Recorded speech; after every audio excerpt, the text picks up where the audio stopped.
Noong panahon ng kolonyal na Hapones, binalak ang demolisyon ng gobyerno general ng Korea sa panahon ng pagtatayo ng ang Joseon Government General Building, na natapos noong 1926. Ngunit dahil sa pagsalungat mula sa lahat ng antas ng pamumuhay, ito ay inilipat sa silangan ng Gyeongbokgung Palace patungo sa Gyeonchon Gate.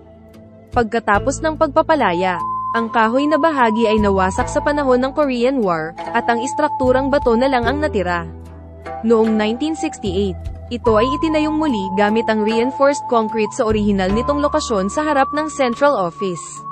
Pagkatapos, noong 2006, ang kasalukuyang gusali ay binuwag upang bumalik sa ang hitsura ng paghahari ni Haring Gojong sa pamamagitan ng pagpapanumbalik ng kahoy, at ilang gawain sa pagpapanumbalik.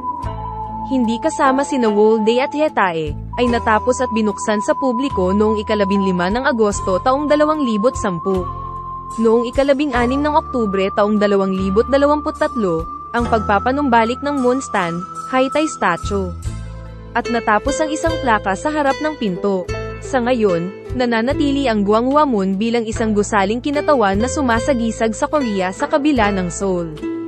Ang Yukjo Street sa harap ng Gwanghwamun ay dumaan sa mga Hapon panahon ng kolonyal at paglago ng ekonomiya pagkatapos ng paglaya. At ang pinakamalaking kalsada na tinatawag na Sejongro ay